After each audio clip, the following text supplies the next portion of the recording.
Hoy nos acompañan Simón Cueva, fue ministro de Economía y Finanzas del presidente Guillermo Lasso, consultor y catedrático universitario. Verónica Artola, fue gerente del Banco Central del Ecuador durante el gobierno de Lenín Moreno y subdecana de Economía de la Pontificia Universidad Católica del Ecuador. Y completa este panel Patricio Alarcón, empresario, fue presidente de la Cámara de Comercio de Quito y ex candidato a alcalde de Quito. Gracias por estar un nuevo domingo en Políticamente Correcto. Esta mañana queremos darle un contexto profundo a los desafíos económicos que debe enfrentar el gobierno del presidente Daniel Noboa a propósito del envío de su primer proyecto urgente en materia tributaria. Y a partir de ello, saber qué ocurre con la situación fiscal heredada, tomando en cuenta que el primer balance del presidente y del ministro Juan Carlos Vega genera pesimismo e inquietud en el país a puertas de cerrar este complejo 2023. ¿De qué tamaño es la crisis? De esto vamos a hablar luego de que Claudia Roura nos presente el primer reportaje de contexto. Así es, Carlos. El presidente Daniel Noboa tardó algo más de 100 horas desde que asumió el poder para enviar a la Asamblea el proyecto de ley orgánica de eficiencia económica y generación de empleo, que debe ser totalmente aprobada hasta el 30 de diciembre próximo. El camino es contrarreloj. Veamos. La situación es muy dura y el Ecuador está en su peor momento. Le pido a la sociedad civil, a la empresa privada y a cada uno de los ecuatorianos que creyeron en este proyecto que nos apoyen en este momento. El mensaje del presidente Daniel Noboa y su ministro de Finanzas fue la antesala del envío del primer proyecto económico urgente de su mandato.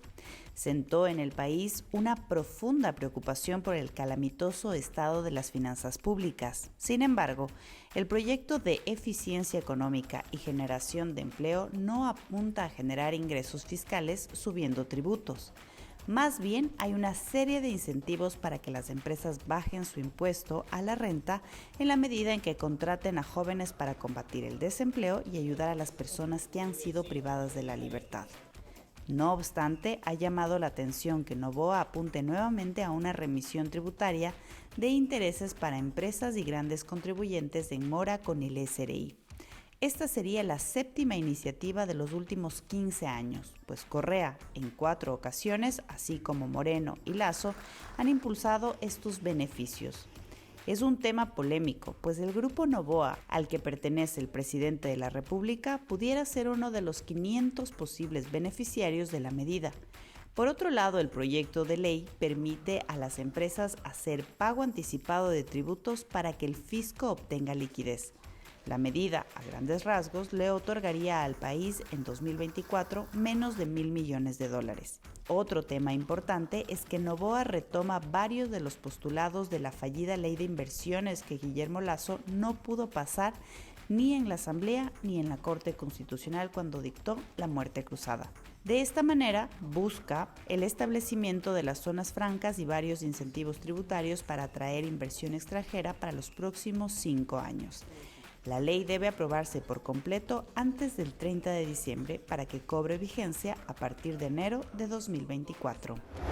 La pregunta que surge este momento es si con esta nueva reforma tributaria Noboa logrará enderezar la economía. Carlos, continúas. Bien, gracias Claudia por este primer reportaje y esa pregunta la trasladamos precisamente a la economista Verónica Artola. Muy buenos días. ¿Una ley con tantas deducciones tributarias como la que plantea el gobierno puede solucionar la crisis fiscal? Buenos días, Carlos. Muchas gracias por la invitación, a Patricio y a Simón por compartir este panel y, por supuesto, a todas las personas que nos están siguiendo. Hay que entender que la situación de la economía ecuatoriana es muy complicada y yo voy a dar 2 o 3 datos importantes. Primero, estamos viviendo una desaceleración económica. El Banco Central estimaba que la economía iba a crecer en alrededor del 2,8% al inicio del año y las últimas actualizaciones dice que va a ser alrededor de 1,5% y eso incluso antes de ver cuánto realmente podría ser el impacto del fenómeno del Niño y de los cortes de energía eléctrica. Entonces podría ser menor. O sea, al problema de la desaceleración de la explotación petrolera hay que sumarle el fenómeno del Niño, que no sabemos el impacto, pero también lo de los cortes, dice usted. Exactamente. Justamente la Cámara de Comercio de Quito hizo un análisis que más o menos se pierde alrededor de $20 millones diarios a nivel nacional por esto. Entonces sería incluso un crecimiento mucho menor. Hasta los últimos datos disponibles en el Banco Central, la cuenta única del Tesoro Nacional, es decir, la liquidez que tiene el Ministerio de Economía y Finanzas, bordea los 180 millones de dólares. Yo lo había venido advirtiendo ya hace algunas semanas, lamentablemente esa liquidez no nos permitiría o le permitiría al gobierno poder cubrir todas las necesidades del mes de diciembre, el tema de sueldos, sobresueldos, etcétera. Y a eso sumarle los atrasos. Tenemos atrasos con los GATS, hay atrasos con universidades, con la seguridad social, que más o menos se podría estar estimando que bordean los 2.500 millones de dólares.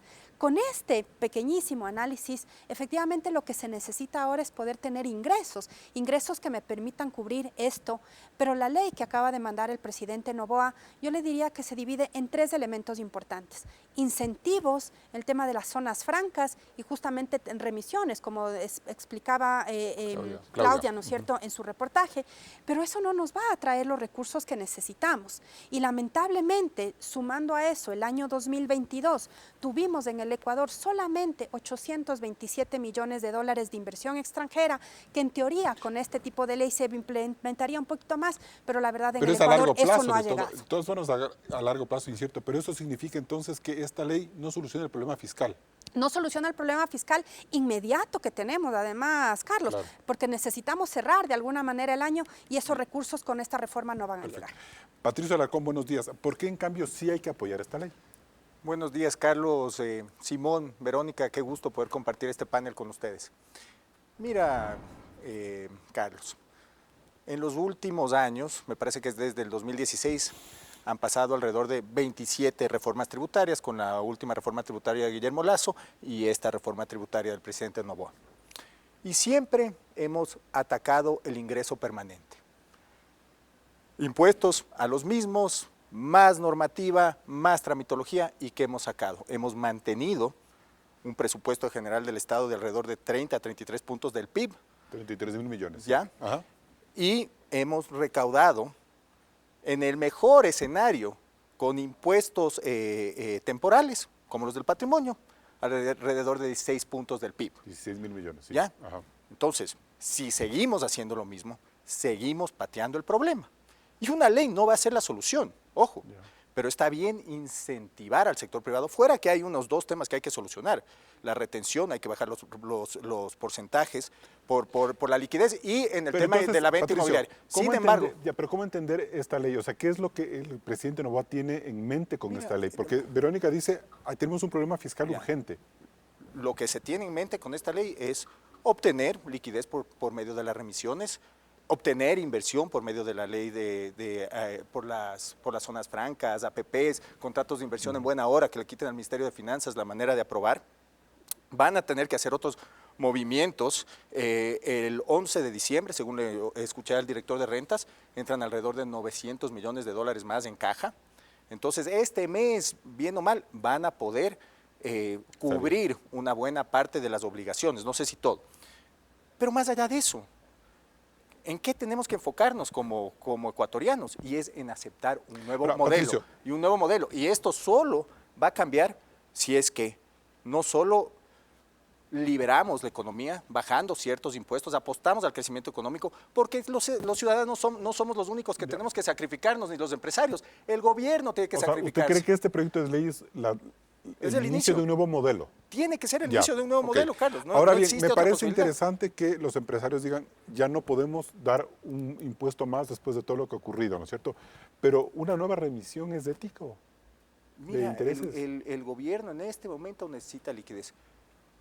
Yo no voy a emitir un juicio de valor, lo han hecho todos los gobiernos anteriores, mal de muchos. Sin embargo, en este momento necesitan esa liquidez. Sí. Endeudarse, Carlos, para mantener a una gran cantidad de vagos, ineficientes, pero hay gente corruptos. Jueces, eso hay que, profesores, médicos. Bueno, pero eso sin duda hay que respetar a los profesores, doctores, militares, policías. De la nómina. Oye, no, mira, sí, y no es del 80%. El Ecuador tiene 21 ministerios, tiene alrededor de 15 subsecretarías, tiene el instituto del instituto, la agencia de regulación de la agencia de regulación, los ministros. No me dejes mentir, yo estoy de acuerdo que el ministro de Defensa, el ministro de Gobierno, el ministro, el presidente, el ministro de Finanzas, El presidente del Banco Central el gerente del Banco Central puede tener seguridad. Pero, ¿qué hacen ciertos ministros? Ciertos ministerios no deberían existir, pero ¿qué hacen ciertos ministros con comunicadores, guardaespaldas, chofer? No, señor, aquí se gasta demasiado dinero. Y cuando uno está quebrado, tiene que buscar más ingresos y generar eficiencias. Simón Cueva, a ver, entonces, ¿cómo entender la necesidad de plantear una reforma desde el gobierno? Es decir, no hay dinero, como dice Verónica Artola, Patricio Alarcón dice los empresarios ya no pueden dar más dinero. Entonces, ¿qué salidas tiene el presidente? A ver, es una situación compleja, efectivamente, fiscal. Se ha deteriorado bastante en el año 2023. Yo cuando salí del Ministerio de Finanzas había en caja 2.000 millones de dólares, más o menos de referencia. En año y medio hemos usado buena parte de esos recursos, en parte por razones internas, en parte por razones internacionales. Internas porque han dado retro en algunos temas que se ha reducido más impuestos como el ICE a gaseosas, a armas, a plástico, etcétera. Se ha dado retro en parte de la reforma tributaria que se hizo, etcétera. Entonces, tampoco es cierto que siempre se pone más. Hay un montón de reformas que quitan impuestos, como la actual que están proponiendo. Están quitando impuestos a muchos lugares. ¿No es cierto? ¿Fue un error la reforma tributaria que pasó por el decreto ley de julio de este año? Fue un error revertir la reforma tributaria que aprobamos un año antes. De eso sí, esa es mi opinión personal. Así es. ¿Cuánto dinero le perjudicó al Estado eso? Unos 300, 400 millones de dólares anuales. Pero la gran diferencia es lo siguiente. Yo estoy de acuerdo que el Ecuador enfrenta una situación bien complicada y es una situación estructural, ¿no es cierto? El mensaje que el presidente Noboa y el ministro Vega que dieron me pareció un mensaje bastante claro de decir a la sociedad esto está complicado y tenemos que todos juntos ayudar para que Pero la ley no ataca eso. Pero la ley es bastante distinta al mensaje. Es como una ley Mickey Mouse para un problema grandote, digamos así, ¿no es cierto? Entonces, la impresión que quede es, ¿qué hace la ley? Permite dar algo de cash, digamos, efectivamente, vía la remoción tributaria, que tiene muchas imperfecciones una remisión. Yo no quiero tirar la piedra, todo el mundo lo ha hecho, es cierto, pero la remisión no va a rendir mucho, porque ya cuando ha habido varias en fila, ya queda poco. ¿Les parece si de eso hablamos luego de este corte comercial? Sí, nos vamos a un primer corte y volvemos aquí en Políticamente Correcto. Recuerde que estamos en vivo en ecoavisa.com y en Ecoavisa Play. Puede suscribirse y recibir los boletines informativos en su correo electrónico. Hacemos una primera pausa y volvemos con más del análisis. ¿La ley tributaria de Noboa enderezará la economía?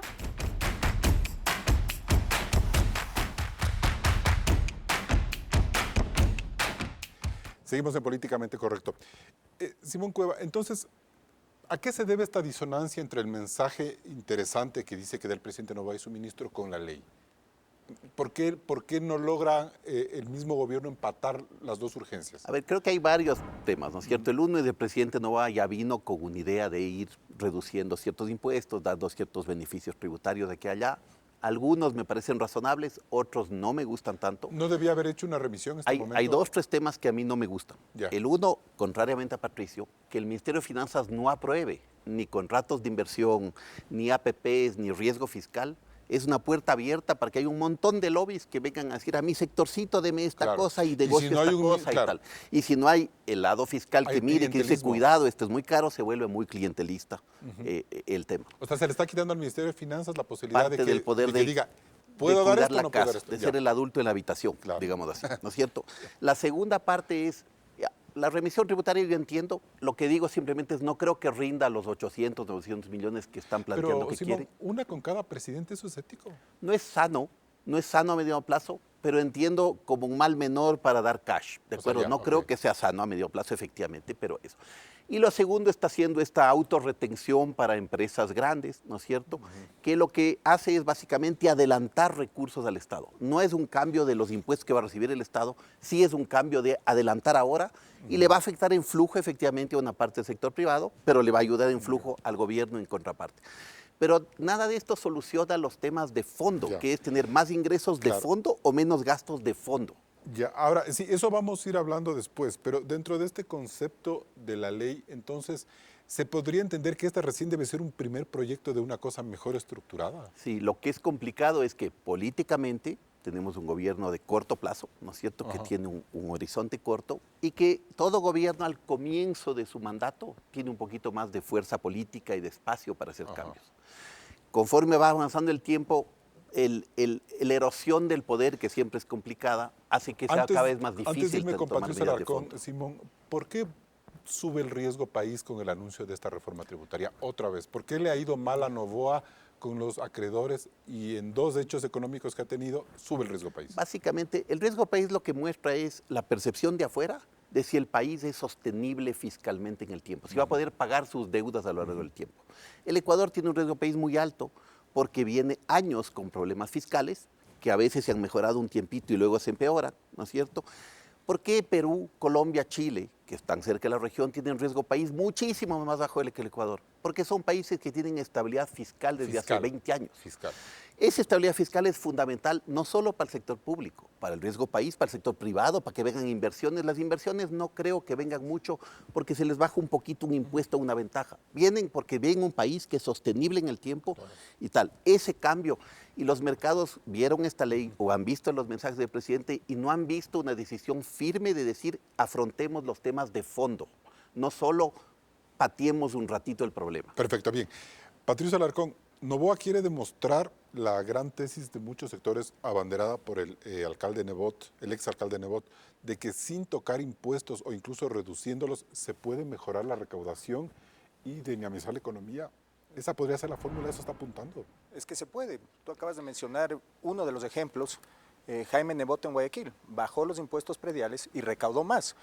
Existen otros ejemplos. En Paraguay, Santiago Peña, que es el presidente actual de Paraguay, él pasó una reforma tributaria siendo ministro de Finanzas, bajó impuestos y recaudó más. ¿Por qué? Porque se dinamiza la economía. Y aquí no hay donde perderse. ¿Dónde realmente tú puedes generar eficiencias? Más impuestos, ya, no vas a recaudar más de 15.000, 16.000 millones de dólares. Y está golpeado el sector productivo, Pero eso es verdad. aquí el cambio viene por generar eficiencias. ¿Dónde puedes generar eficiencias? En la nómina del Estado, por Dios, en las empresas públicas. ¿Cómo no vas a poder generar eficiencias en las empresas públicas?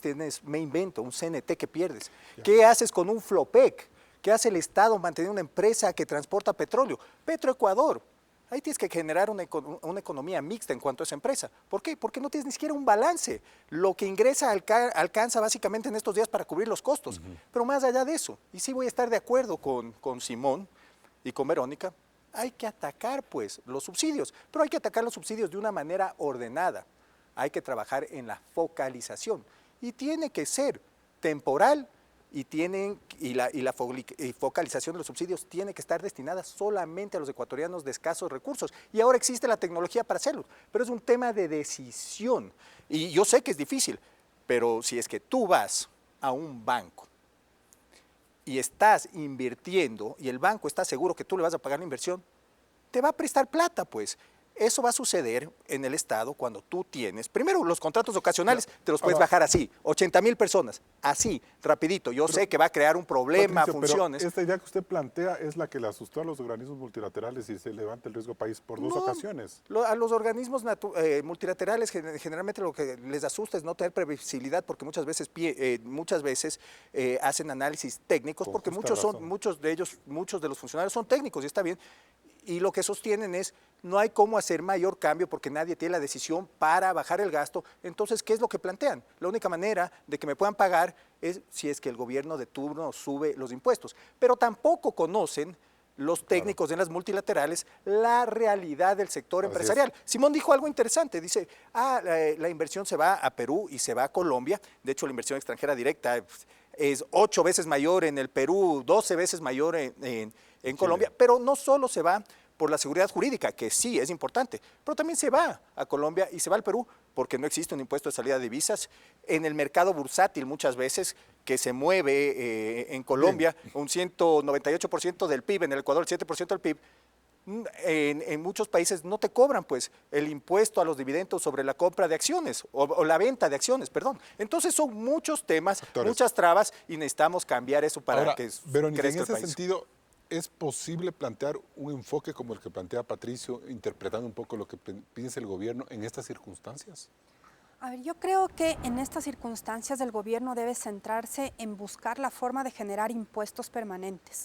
Yo creo que ya se ha hecho esfuerzos durante algunos periodos, tanto en el gobierno del presidente Moreno, también algo en el presidente Lasso, para tratar de reducir en donde haya como el tema del gasto fiscal, pero sinceramente ya no hay tanto espacio, Tal vez en lo que estaría de acuerdo con Patricio es en empresas públicas revisar y también en GATS. Creo que GATS no lo hemos entrado a revisar del todo, porque ya gobierno central, realmente el 90% de la nómina es profesores, militares y tal, entonces ya no, médicos además, que no con podemos. cada paro, con cada queja de los maestros, entonces, o sea, la Corte Constitucional sube más dinero, o sea, ahí no existe, o sea, yo creo que realmente no tienen ya de dónde recortar. Sí, por ahí yo tampoco creo. Por eso la necesidad de tener una reforma tributaria para ver realmente cómo se recauda impuestos es una cosa. Yo creo que el presidente Noboa poquito tiempo estuvo analizando, viendo qué se puede hacer, mandó esta ley, pero nuevamente, si no tenemos estabilidad política, difícilmente va a llegar la inversión a este país. Y los organismos multilaterales, ¿por qué se asustaron también?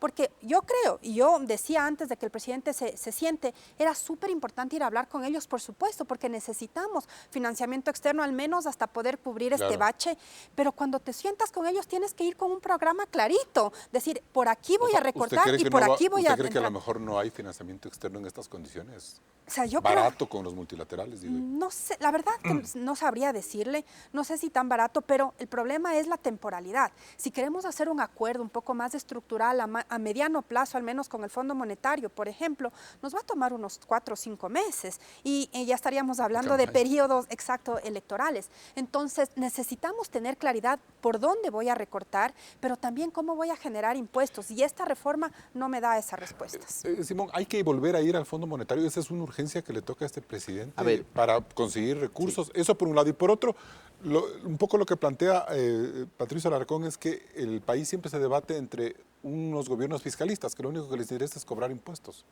A ver, de los dos temas, ¿no es cierto? El tema financiamiento. El entorno del mundo está bastante más complicado que unos años atrás. El mundo está con tasas de interés mucho más altas en todo el mundo. Que desde 2020 para acá. Los países del norte están creciendo bastante más lento que lo que venían creciendo. Quizás los Estados Unidos es un poco una excepción temporal, pero Europa, China están creciendo mucho más lento. Y muchos países del mundo están con problemas de endeudamiento alto. Y muchos países están acudiendo a los multilaterales. Entonces, la competencia por recursos de los multilaterales ha crecido mucho. Y al Ecuador le han tratado en general bien los multilaterales. En el pasado le han prestado para su peso económico más de lo normal. Y por lo tanto es cada vez más difícil que el Ecuador reciba mucha plata de los multilaterales. Sí puede recibir, y tiene el otro problema, acceso a mercados internacionales es casi imposible. Este rato está cerrado para el Ecuador, los costos son altísimos del riesgo país. O sea, tendría que implicaría. si con otro país le va a salir altísimo el costo. Carísimo, si tiene que endeudarse en mercados internacionales de capital, el Ecuador tendría que pagar 25% de interés o algo parecido. Claro. ¿No es cierto? Entonces, el financiamiento es limitado. Ese es de un lado. El segundo, de cómo casa adentro hacer. Si yo quiero que el mundo me ayude, si yo quiero que alguien de afuera me preste, tengo que decir, yo hago parte del esfuerzo y usted présteme por la diferencia y juntos vamos trabajando. No puedo decir, yo por ahora no quiero hacer esfuerzos, usted págueme y financieme todo porque tengo elecciones, porque no me gusta, porque es impopular, etc. Lo de impuestos, la verdad es que si uno ve la historia en el Ecuador, cuando se ha bajado impuestos se recauda menos, cuando se ha subido impuestos se recauda más. Eso es una regla. Esa es la realidad. Yo en eso difiero con Patricio. Ese es un lado. El otro es los grandes temas donde se puede cortar o donde se puede hacer algo en el sector público. Efectivamente, el lado de impuestos, donde el Ecuador tiene impuestos bajos relativamente a la región, es en el IVA, ¿no es cierto? En el impuesto a la renta de las personas, todavía es bajo frente al resto de la región. Y el otro tema grande, ya si uno ve del lado del gasto público, yo le veo 3 rubros. El rubro de subsidios, que implica un gasto público muy grande, etcétera, complicado políticamente. El rubro de transferencia al Seguro Social, que implicaría reformas importantes al Seguro Social para ir reduciendo ese costo que va a ir creciendo en el tiempo. Y en la parte gasto público, sueldo, etcétera, a ver, siempre hay algo de espacio y es sano y hay que mirar las empresas públicas, estoy de acuerdo con eso. Pero el espacio que hay realmente es limitado. ¿No es cierto? No es tan grande. Bien. El 90 y pico % de los salarios se van en los rubros grandes. Bien, me voy a un siguiente corte comercial y seguimos en Políticamente Correcto. Luego del corte regresamos aquí en Políticamente Correcto con el análisis sobre si Ecuador tiene claro cómo está realmente la economía. No se desconecte.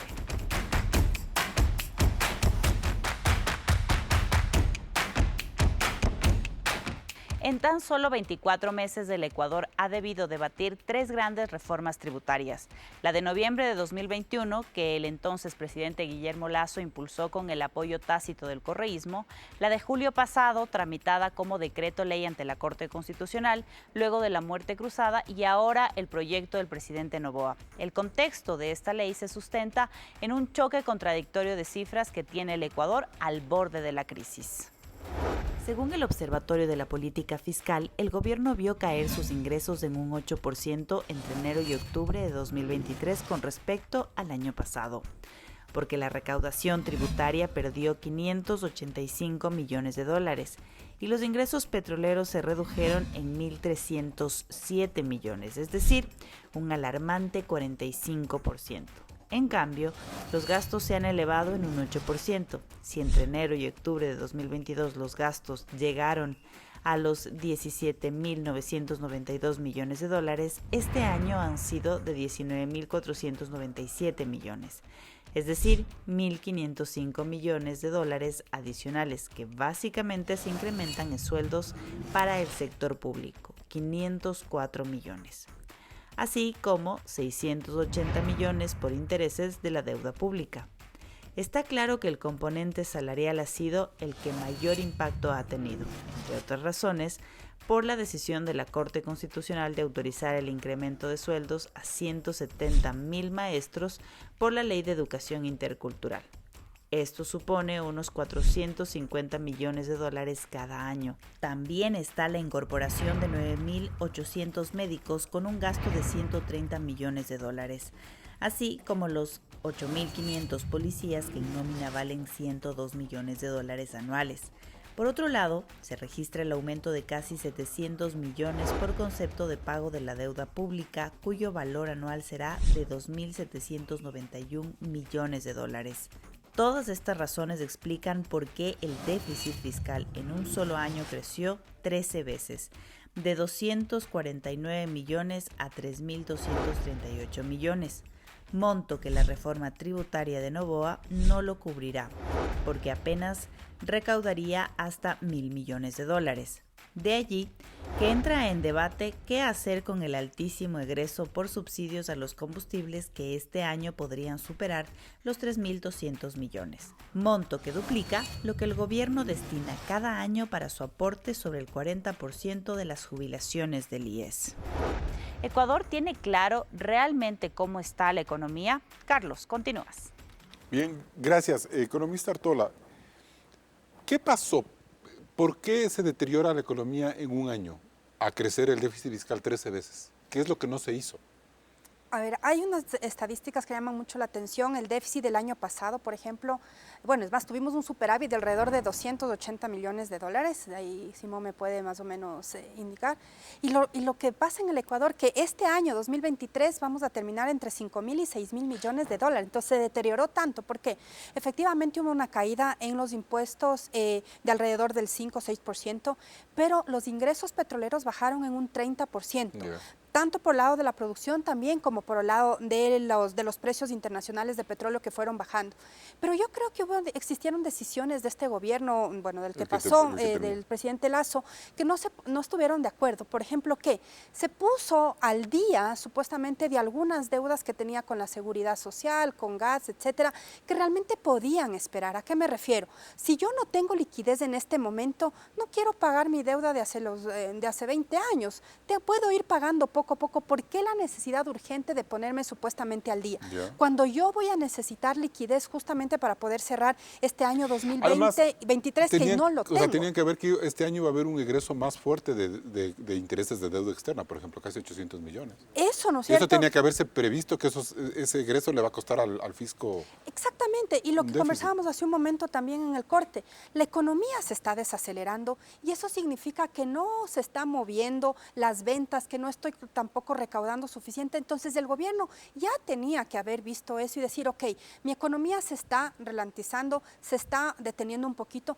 entonces yo necesito tener un colchón importante en el sector público, porque además, Carlos, en el Ecuador, yo insisto, el sector público implica mucho también Claro. para que se mueva la economía, y los hogares representamos el 60% de la economía, entonces necesitamos que algo se mueva con nosotros, las familias, los hogares, para que la economía se pueda mover. Entonces creo que fueron una serie de decisiones mal tomadas y otras que no se tomaron, Carlos. Creo que fue irresponsable también el gobierno de Lasso de decir, falta esto y no sé, ya que consiga el próximo gobierno el Eso por un lado, financiamiento. pero por otro, cuando el gobierno de Lasso termina metiendo más médicos, más policías, subiendo por la ley, por este fallo constitucional, subirles el sueldo a los maestros, que quizás se lo merecen, pero también le estamos dando un mensaje al país de que no es un barril sin fondo el Estado. Eso es lo que está pasando también. Claro, pero digamos que eso fue de algunas leyes anteriores, que en eso creo que el presidente Lasso, digamos, no podía hacer mucho, pero existían estos otros temas que se dieron marcha atrás, en donde no me dejaron recaudar impuestos, lo que necesitaba también, y no fui reduciendo en las partes que sí podía. Tal vez aumentar sueldo a los médicos, a los profesores, difícilmente se puede revisar. Y perdón, y un tema que no se lo trató y que era demanda social, cómo se va a ver el tema de los subsidios, la focalización de los subsidios, que creo que es un tema también súper pendiente. Pero ahí, Patricio, sí hay entonces que entender, o sea, hubo una presión de opinión pública de muchos sectores que le pidieron al presidente retroceder con la reforma tributaria del 21 en julio. Ya, pero le estamos dejando sin recursos. Eso por un lado. Y por otro, toda la manera tan alegre con la que la Corte Constitucional, por ejemplo, mandó a cerrar el ITT a través de la consulta. Sí, eso está Entonces, mal, eso está mal. Ahí, ¿qué estamos viendo? Una cosa es el ingreso petrolero, pero ¿cómo obtiene recursos el gobierno? Por la recaudación tributaria. Pero son 300 Ya, millones que se van a dejar con este alivio que se le dio en julio. Y también, ¿por qué no ha crecido la recaudación tributaria? Y es porque casi acaban con la clase media. ¿Por qué? Porque le eliminaron las deducciones y hicieron que incremente la informalidad. Tú generalmente pides, y la gente siempre debería exigir una factura para que se pueda deducir del impuesto a la renta, ¿no es cierto? ¿De qué saca ahora la gente pidiendo una factura si es que no se puede deducir esa factura del impuesto? Pero más allá de eso... ¿En realidad fue la clase media o fue el 4% de la población, es que el 4% es una clase que son los que más consumen en este país, y la clase alta. Entonces le dieron en la vena, son los que más consumen. Pero además de eso, a mí sí me cuesta creer que en este país, como dicen, no hay cómo bajar el monto de la nómina. Entonces, claro, sacrifiquemos a la clase media, sacrifiquemos al sector empresarial, pero el Estado sí no se puede mover. Tú sabes que de nómina se paga alrededor de 9.000 millones de dólares al año, el gobierno central, ¿no es cierto? Y los GATS pagan alrededor de 2.500 millones de dólares más o menos. Entonces, el 80%, señores, el 80% de la recaudación se va a pagar sueldos. Entonces, ¿para qué seguimos endeudándonos, como dice Simón, allá tasas superiores, que no va a cambiar eso en mucho tiempo, para seguir pagando a esta burocracia que finalmente está llevándose toda la liquidez del país? Entonces, yo no puedo creer que el Ecuador necesite tener el Estado como 3 bancos, necesite tener una cantidad de consejos que no sirven para nada, una cantidad de direcciones que no sirven Patricio, para nada, una cantidad de ministerios se opusieron que no a la sirven venta para del nada. Banco del Pacífico, se opusieron al subsidio a la gasolina. Pero el Banco con paro de 18 días. El Banco del Pacífico no es un problema porque genera rentabilidad, importa, pero hay había muchas otras algunos empresas que inicios. tienes que cerrar, regalar. Pero la sociedad en general ¿Pero qué sociedad, frenó pues? el desarrollo. ¿Qué sociedad? No, pues empresarios indígenas. ¿Qué empresarios? Opinión A ver, pública, tú partidos puedes tomar, a ver, políticos. se acaba de liquidar EMCO, me parece que esta semana. Perfecto. Ya, listo.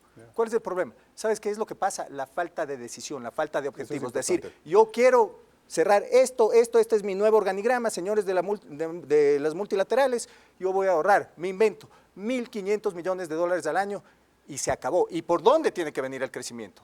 por la facilidad con las liquidaciones que van a recibir estas personas, por la facilidad de poder hacer negocios, de atraer inversión, de que se puedan emplear en el sector privado que es sostenible. Simón, en ese sentido, entonces, ¿dónde radicó el error?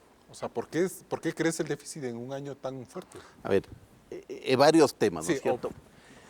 Uno, la reforma tributaria topó efectivamente al 3,5% más rico los ecuatorianos. Eso en ningún lugar del mundo es clase media. Les encanta decir que es clase media para no tomar impuestos. Esa es clase media alta. Así funciona en el mundo entero. Coge cualquier indicador mundial. En el Ecuador la clase media gana entre 400 y 1.400 dólares y no fue topada nunca. Es muy fácil, claro que sí, porque la mitad de los ecuatorianos ganan menos de 400 dólares en un país en que 2/3 son informales. Esa es la realidad. 30% de los ecuatorianos ganan menos de 3 dólares diarios. 30% diarios. A ellos tenemos que ayudarles, porque ellos sí están súper vulnerables. Pero en el conjunto, si la clase media alta, que todos los de aquí somos de clase media alta, de paso, ¿de acuerdo? Si no hacemos un esfuerzo para contribuir para el 96% restante, es imposible que este país se desarrolle. Así funciona en el mundo entero, ¿no es cierto? Ya. Ese es el un lado. Pero debieron entonces no haber hecho esa reforma, dice usted, la de julio. En mi opinión personal, fue un error revertir la reforma tributaria que aprobamos un año antes, totalmente. Ahora, más allá de eso, el país enfrenta una situación fiscal complicada, de liquidez muy complicada, se viene un año muy difícil, ¿no es cierto? Y es imposible pensar que con medidas de mediano plazo, que pueden ser muy sanas para el mediano plazo, se va a arreglar todo. Se necesita cash de alguna forma. Y el cash, no hay milagros, ¿no es cierto? O sale de más impuestos, porque cuando se sube impuestos sí se recauda más, o sale de reducir gasto, el subsidio sería muy bueno. Yo estoy de acuerdo en ir reduciendo lo que más se pueda la nómina, pero cuando el 90% de la nómina va a salud, educación, justicia y que todo el mundo se queja de que seguridad, no hay policías, y todo el no hay mundo militares. quiere más, ¿no es cierto? Lo que queda es poquito, y si mañana quiero, digamos, liquidar a 50,000 funcionarios públicos, ¿de dónde sale esa plata? sale 2,000 millones de dólares de plata para liquidar. ¿De dónde sale en un año en que no hay?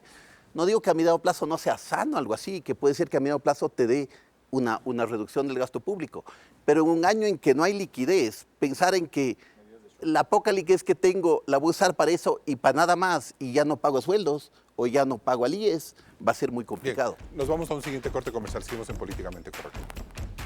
También estamos en vivo en Radio Suceso 101.7 FM Quito. Hacemos una nueva pausa y volvemos con más del análisis sobre la reforma tributaria que impulsa el presidente Daniel Noboa.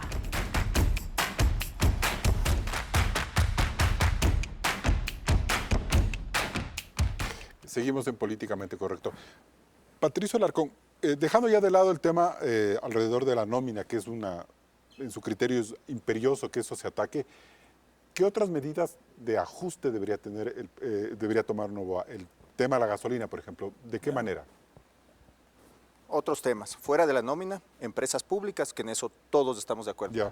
Si se pierde plata, a liquidar la empresa o venderla por el valor de sus activos, concesiones, alianzas estratégicas, delegación de la administración privada, todo lo que pueda corregir ese derroche que actualmente existe. Y lo segundo, o sea, fuera de la nómina, lo tercero, perdón, que sería la focalización de los subsidios. Entonces, existe ya en el mundo la tecnología para que los subsidios sean temporales. ¿Usted cree que en 6 meses, por ejemplo, el gobierno Noboa sí podría darle, Sí, podría dar un ya giro. dejar de hablar de este bendito tema que Sí, tanto dolor sí. nos ha causado? Es cuestión de tomar la decisión y puedes empezar poco a poco. Yo sé, nada es perfecto, pero por decirte, inicias con que solo los buses puedan cargar combustible Diésel. subsidiado, el diésel subsidiado. Nada más, me invento, ¿no? Y la carga pesada, porque no le puedes seguir quitando competitividad al sector privado. Por el momento, Ahí está. pero es un 70% inicio. del diésel, Pero es la un carga inicio. pesada. Pero es un La carga inicio. pesada del 70%. Claro. No, y pública también, pública, el transporte público. Buses, taxis, pero fuera de eso, mira, tú lo controlas con el, ¿cómo se llama este sistema de la tercera, cuarta placa? Sí, o sea, y inicias de alguna manera. Y poco importante a es la poco. decisión política. Sí, pero además, es que no puedes tú no puedes decirle el día de mañana, como equivocadamente lo hicieron, me parece que los rupturas de la 25 que trabajaban con Lenín Moreno en esa época, que un día dijeron, no, se acabó el subsidio para todos, se acabó esto. Y no se dieron cuenta que hay gente que llega con las justas a fin de mes y que pagar 10, 15, 20 centavos más por el pasaje les acababa con la economía del hogar. Entonces, ¿qué es lo que tienes que hacer? Tienes que ir bajando, ¿no es cierto? Ya, perfecto. Tienes que ir bajando ciertos subsidios, pero también liberando la economía. ¿El si IVA es que- para todos? ¿Subir el IVA para todos? En este momento no. No, no conviene. En este momento no, porque bajas el consumo. Ya bajaste el consumo, quitándole capacidad de compra a la clase media alta, que es la que más consume en el país. Entonces tú ya no le puedes seguir Ya, perfecto. quitando plata del bolsillo Ahí al tenemos unas empresario y ideas. al ciudadano. El Estado tiene que sacrificarse. Verónica, ¿qué medidas se deben tomar, por ejemplo, en este momento? Como para racionalizar el tema tributario, el tema de los subsidios, por ejemplo. Ya es momento de que este gobierno en 18 meses solucione eso con focalización y liberalización completa. Es súper compleja esa pregunta, la verdad, qué se tiene que hacer, pero ojalá exista la decisión política, porque el problema es que si estamos pensando en que quiero reelegirme para el año 2025, no voy a querer tomar decisiones tan conflictivas como la de la focalización de los subsidios, pero que deberíamos sentarnos, por supuesto que sí.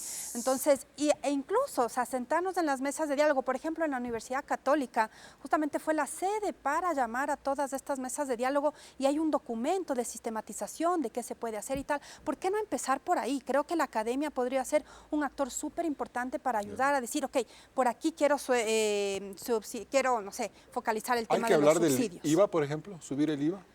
Yo creo que sí hay que hablar del IVA, No sé si en este momento es el más adecuado, tal como dice Patricio, pero sí debería haber un debate nacional en ese sentido. Ya lo decía Simón, nuestros niveles de impuestos todavía son más bajos que la región, pero yo lo decía, 60% de los hogares son los que mueven la economía, entonces subir el IVA, no sé si ahorita en el corto plazo para este gobierno, pero deberíamos sentarnos a hablar qué va a pasar, porque es un impuesto, que nos Sí. permite recaudar mucho. Claro, Y nos ayuda y directamente. también. Y de alguna Ya. manera eso nos puede Ahora, ayudar también. Simón, ¿qué hubiera pasado si es que no se daba el paro, un contrafactual de 2022, por ejemplo, y seguía la manera en la que se regulaba el precio de los combustibles? En este momento, ¿qué hubiera pasado? Si eso hubiera pasado, O sea, si más o seguíamos menos con eso, un sí. año más tarde, o sea, más o menos por ahora, ya estaríamos sin subsidios en los combustibles. Estoy hablando de diésel y de gasolina, obviamente. No estoy hablando del gas. El gas de uso No, el gas doméstico nunca es se iba a tocar, muy además. complicado, Ya. llega mucha gente humilde, etcétera. Para gasolina y diésel, a mí me parece una medida sana. Es complicada, es políticamente Pero lo que yo complicada. digo es, Hay soluciones tecnológicas, pero eso es el tema más político. ¿A lo que quién le planteaba quito? Patricio decía, bueno, hubo un shock con Sí. Lenín Moreno, eso se desbarató, pero llegó la pandemia y Moreno pudo así es. a eliminar el subsidio durante la Poco a pandemia. poco, sí, así y hubo ese decreto que gradualmente Gradual, subía así y a es. eso se opuso ISA y hubo el paro de 18 días. Así es. Si ese paro no había y se mantenía esa medida, Hubieras tenido unos 1.500 millones de dólares más o menos de ingresos fiscales. O sea, de menor gasto público asociado a los y subsidios. Novoa debería hablar de eso con la CONAIE, por A ejemplo. mí me parece que sería sano empezar en eso. Entiendo que no sea para todo el mundo. Entiendo que, por ejemplo, al transporte público se le cubra porque el transporte público tiene tarifas reguladas, ¿no es cierto? Entiendo que para los taxis, por ejemplo, ¿no es cierto? Yo sí creo que para el resto Para el resto de la economía. el resto de que la economía, maneja- que incluye el transporte pesado gasta más del 70% del diésel de la compra del Ecuador. Entonces, O sea, las empresas privadas que tienen camiones. Si decimos no al transporte público ni al transporte privado, entonces a nadie. Que bajen O sea, es un aranceles cuento, focalizo pero a nadie, ¿no es cierto? Si Claro. quiero focalizar, tengo que a alguien. El transporte privado es privado, maneja economía privada, le vende al sector privado o el sector empresarial su carga y puede manejarse con precios de mercado. Liberemos la economía, hagamos precios de mercado. ¿El y IVA, también, pues, ¿no hay es que cierto? discutir del IVA? El IVA es un tema relevante en el Ecuador. El IVA tiene un nivel bajo en el Ecuador y tiene una ventaja. El IVA es bastante eficiente en cobro en el Ecuador, por un lado. El sistema de cruce de facturas y eso ayuda mucho. Y la realidad es que las facturas de este rato que sirven para el cruce y al 98% es de electrónica automatizada, entonces no cambia mucho el Ya. que le quite aquí o Ahora- tal. Y el IVA tiene otra ventaja en el Ecuador, es que el IVA contrariamente a muchos países, tiene exenciones fuertes sobre los productos de la canasta básica y por lo tanto es bastante menos regresivo como impuesto que en otros lados. Ya, bien. Ahora, ¿está en peligro la dolarización otra vez en este momento, Simón? A ver, el riesgo de fondo, nadie quiere salir de la dolarización, ningún gobierno se le ocurriría salir, es muy popular la dolarización, pero tenemos que entender que la dolarización se basa en que haya cash, en que haya liquidez, en que el gobierno tenga suficiente plata para pagar sueldos y que el sector privado tenga plata para que circule y que el sistema financiero tenga recursos para que circule. ¿Cómo salió Argentina cuando estaba en convertibilidad de ahí? Que no era exactamente la dolarización, pero era parecido. Salió el día en que el Estado ya no podía pagar sueldos y que empezó a hacer unos papelitos que se llamaban patacones en Argentina y que decían, le debo tanto. Y la gente fue con el patacón al centro comercial, al Supermax y al bicomisariato. Y el bicomisariato le tocó aceptar el patacón con descuento, porque eso no le compraba a nadie, y se creó una moneda paralela, ¿no es cierto? Ese es el riesgo que tiene la economía. Por eso es tan importante la situación de liquidez fiscal y de fortaleza financiera. ¿Usted cree que este es un momento muy delicado para la dolarización? Para la dolarización y para la economía en general estamos en una situación bien compleja, porque si no tenemos la liquidez suficiente, lamentablemente en una economía dolarizada, tenemos una herramienta menos, como es poner a funcionar la maquinita del Banco Central. Entonces, por lo tanto, el Ministerio de Finanzas y la Caja Fiscal y la política fiscal tiene que ser un instrumento muchísimo más dinamizador. ¿Le va a tocar traer las reservas al presidente Noboa? En este momento está prohibido por ley, ¿no? Y en esta ley no la ha planteado, ¿no? No la ha planteado, entonces si quisiera, digamos, hacer ese uso, tendría que pasar una reforma legal. Yo creo que no, ese sería un mal mensaje, porque no voy a tapar un hueco abriendo otro. Yo siempre he dicho, el Banco Central te permite mantener esa confianza. Si ya de por sí el Ecuador no tiene confianza. Creo que ahí ha hecho un buen mensaje Noboa, ¿no? Al haber cuidado en esta reforma, al menos al menos eso, de que no se pueda utilizar esos recursos. Sí, y para cerrar, Patricio, hay que cuidar la dolarización entonces. Pero definitivamente, pero yo no creo que la dolarización corre algún riesgo. Menos dólares en el país, pagar a los empleados públicos. Más pobreza, no les puedes pagar. Pero el Ecuador no va a salir de la dolarización, nadie va a emitir un patacón. Lo que pasa es que no alcanzarás a pagar a tiempo, lo mismo que pasa en el sector privado, y se irá ajustando la economía. Lamentablemente esa es la realidad. Lo que tienes que tratar es de traer más dólares. Lo que tenemos que pensar ya como país es que el Estado tiene que sacrificarse. Yo no estoy de acuerdo con Verónica, que en este país tenemos la tasa impositiva más baja. No está calculando los aranceles. El Ecuador tiene un sistema de aranceles mixtos y la tasa arancelaria más alta de la región. Perverso, no están calculando otro deber que tiene que cumplir el empresario, que es el 15% de participación de los trabajadores. No estás calculando fuera el impuesto a la renta, el ISD, cuando vendes acciones, el impuesto a los dividendos en la bolsa. O sea, hay las tasas municipales, que cada gada hace lo que le da la gana. En Ibarra en este momento hubo un lío porque ciertos vivísimos cobran más impuestos a ciertos negocios. Entonces, mira, estamos cargados de impuestos. El Estado tiene que sacrificarse. Bien, nos vamos a un siguiente corte comercial.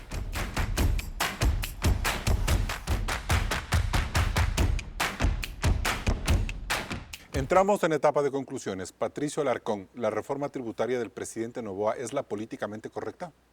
Es la políticamente correcta, estás apuntando a generar más ingresos por medio del sector privado. Ciertos temas hay que cambiar, liquidez para los grandes contribuyentes, venta ocasional de bienes inmuebles, pero en el fondo no podemos seguir haciendo lo mismo, no podemos seguir gastando el doble de lo que entra en la recaudación. Por lo tanto, la solución de este país es atraer a la inversión privada, focalizar temporalmente los subsidios, acabar con las empresas públicas ineficientes y bajar la nómina del Estado. Verónica Artola. El Ecuador está pasando por una situación muy compleja, se necesitan medidas de cortísimo plazo para poder tener la liquidez necesaria. La reforma tributaria del presidente Noboa lamentablemente para eso no nos va a ayudar. Si bien en el mediano plazo podría atraer inversión, pero en el Ecuador no vamos a poder atraer inversión sin recuperar la confianza, sin la generación de empleo sostenible, ver realmente cómo los gobiernos autónomos descentralizados pueden participar de una forma muchísima más real en la economía, y yo creo que la academia y la sociedad civil tenemos un papel muy importante para apoyar en el crecimiento del Ecuador en los próximos meses. Simón Cueva, ¿qué es lo políticamente correcto? Creo que en este momento un gobierno de transición de alguna forma y un poco en línea con el discurso inicial del presidente Noboa cuando habló de la situación económica, El país enfrenta una situación muy dura y creo que tenemos que tratar de romper ese rentismo que hay en el Ecuador, en que cada sector, los sindicalistas, los gremios empresariales, los gobiernos locales, cada uno dice, a los otros tópenme y a mí no me topen nada. A mí no me afecten, a mí bajen impuestos, a mí mejorenme esto, a mí súbeme el sueldo, a mí denme plata para gasto salarial o lo que quiera. Y el resto del país que se arregle sin mí. Si no nos ponemos juntos y si todos los sectores no están dispuestos a contribuir un poquito, este país puede enfrentar una crisis mayúscula y eso no es sano para nadie y tenemos que en ese sentido apoyar y ojalá el gobierno vaya en esa línea. Y bien, la situación económica del país es seria y parece que ya no se presta para más medidas parche. El endeudamiento barato puede estar llegando a sus límites por las dudas de los multilaterales. Los ingresos petroleros han caído en más del 40%, así como los tributarios. Pero los gastos siguen al alza, en gran medida por la presión ciudadana y de los políticos que ven al Estado como un barril sin fondo. Por eso se exigen subsidios y remisiones tributarias de forma desaforada. Mientras no se corrijan estas distorsiones propias de nuestra convivencia, no habrá proyecto de ley perfecto ni eficaz para enderezar la economía. Es interesante que el presidente Noboa quiera ver en la generación del empleo y la atracción de inversiones la manera de prender un motor adicional que aliente la producción.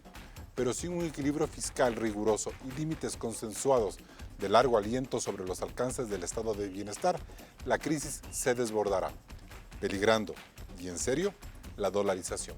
La tarea es de todos. Hasta el próximo programa. Y con estas reflexiones cerramos este debate de Políticamente Correcto. Recuerde que puede escucharnos en Spotify en la lista de reproducción. Nosotros nos volvemos a encontrar el siguiente domingo. Manténgase con la señal de Coavisa.